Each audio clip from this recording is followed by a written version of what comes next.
GMAX Snorlax is making its return to Pokemon Go during a Max Battle Day, and this event is actually more worth it than you think. But before I get into that, let's go through everything the event has to offer and the best tips to help you beat GMAX Snorlax with as few trainers as possible. So the event will take place on December 14th between 2 PM and 5 PM local time. But what exactly does this event have to offer? Before the bonuses, GMAX Snorlax will be appearing at all power spots and it will cost you 800 max particles to battle it. The max particle collection limit will increase to 1600, power spots will be refreshing more frequently, you'll get 8 times max particles from power spots, and you'll get 2 additional special trades for the day. These bonuses will be active between 2 PM and 5 PM on the day, but there are some other bonuses that will be available from 12 AM until 5 PM local time on the day of the event. During this time, you'll get 2 times max particles from walking, and it'll only require a quarter of the normal distance to get these max particles from walking. For these 2 bonuses to apply though, you do need to first collect all max particles that are available in your nearby menu.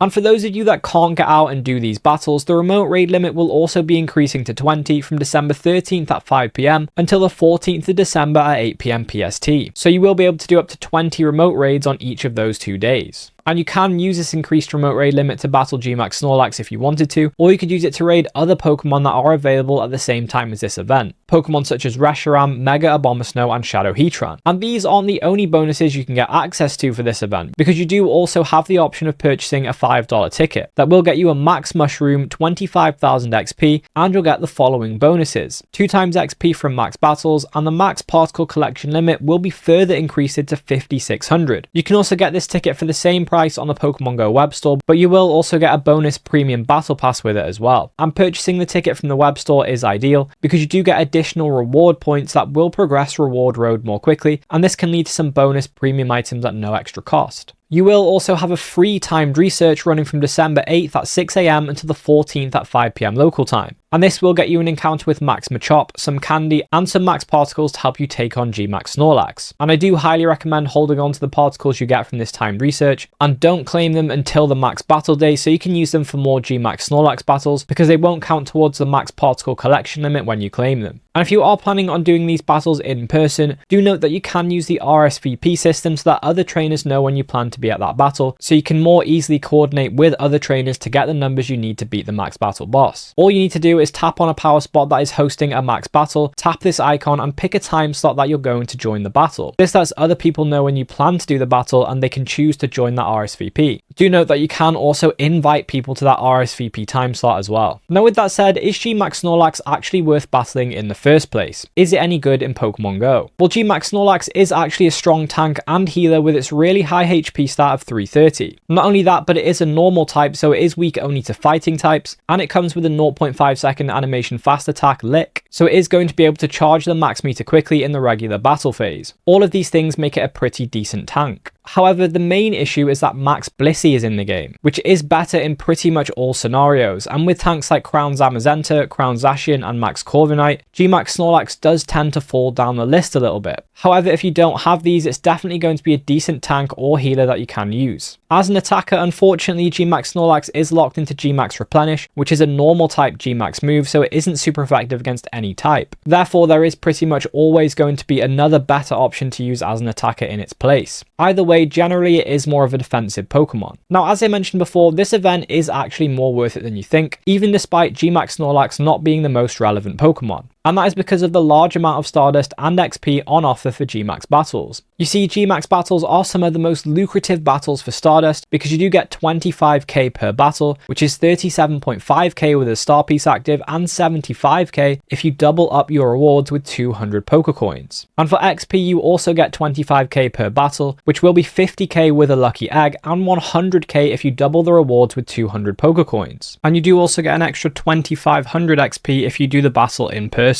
And as all of the power spots will be hosting GMAX Snorlax battles during this event, you can theoretically get a good few of these battles done during the time limit of star pieces and lucky eggs, especially as you can remote raid these, and you can do up to 20 if you wanted to. And if you don't have many star pieces and lucky eggs, but you do have Dialga candy, you could use Origin Dialga's Roar of Time Adventure effect to increase the duration of these premium items. Now, whether you decide to raid this Pokemon for its meta relevance, or for the amount of Stardust and XP it offers, what are the best counters and strategies you can use to beat beat GMAX Snorlax. So GMAX Snorlax can be shiny from these battles, and the 100% IV value you're looking out for is 1843. It is a normal type, therefore weak only to fighting type attacks, and it will use 2 of the following moves during battle: Hyper Beam, Earthquake, Body Slam, Heavy Slam, Outrage, Skull Bash, and Superpower. One will be a general attack that attacks all Pokemon that can't be dodged, and the second will be a targeted attack that will be direct to a certain Pokemon, and this can be dodged by keeping an eye on the attack feed and the 3 lines that appear above your Pokemon. Swiping at the right time can reduce the amount of damage you take from this attack. And you can also back out of the battle and re-lobby to re-roll the moveset as well if it's a particularly tough one for your team composition to deal with. And out of these moves, I would try to avoid Hyper Beam, Earthquake, and Skull Bash because they are the highest damaging attacks that might be able to one-shot some of your Pokemon. When it comes to best counters for the tanks that you will be using in the regular battle phase to charge the max meter as quickly as possible, the best will be Max Blissey with Pound, Max Corviknight with Sand Attack, Crown Shield Zamazenta with Metal Claw, Max Chansey with Pound,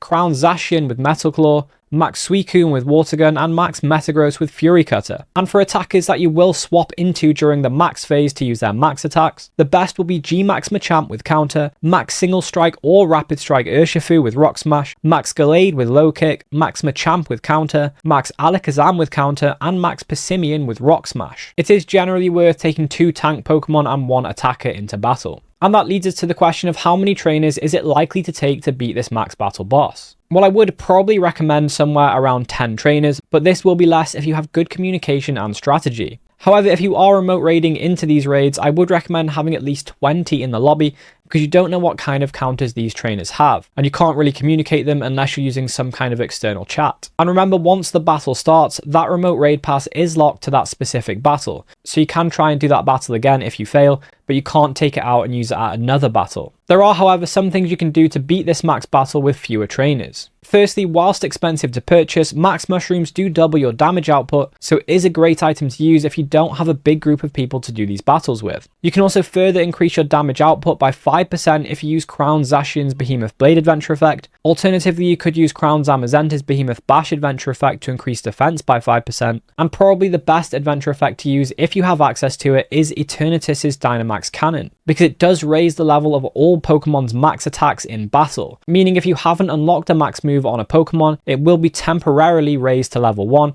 and if you've maxed out a max move at level 3, it will be temporarily raised to level 4. And if you do want to maximize candy gain from these max battles, there are a few things that you can do. Firstly, you can use Pineapple Berries when catching them, but you can also Mega Evolve a Pokemon that shares a type with the Pokemon you're catching to increase the amount of Candy XL, and XP you get per catch. And as Snorlax is a normal type, you can Mega Evolve any of these normal type Pokemon. And if you can, make sure to Mega Evolve a Pokemon that is at the max Mega level, so you can get more Candy, XP, and chance for Candy XL per catch. And it's always useful to get a max or a GMAX version of a Pokemon as well, or multiple of them if you can, because you can then place them at power spots after completing max battles, so the Pokemon can gain some candy passively. And if you do have multiple of the same Pokemon, you will be able to gain more candy at the same time by leaving them at different power spots. But how many of these GMAX Snorlax battles are you realistically able to do on this day, with them costing 800 max particles per battle? So it will take a few days prep, but if you can, collect just under 1500 max particles, around 1480 for example, over a couple of days, and then claim 300 from walking, and you will be able to get close to 1800. This is enough for 2 battles. Then on the max battle day, the collection limit will increase to 1600, but you can collect 2240 by collecting max particles from a new power spot, giving you 820 particles, then claim 600 from walking, and then collect another 820 from a different power spot. This gives you 2240 for the day. This is enough for another 3 battles. And you can save the particles from the timed research, which is 1500, so you will have 1780 particles from the previous day, plus 2240 from the max battle day, and 1500 from the free timed research. So you will be able to get a total of 5520 max particles, which is enough for 6 GMAX Snorlax battles, with 720 left over. You could also hold on to your max particles in the monthly Go Pass and not claim them until the max battle day, because like max particle packs and max particles from timed research, they don't count towards the collection limit. Holding on to even 100 will allow you to get your 7th battle of the day.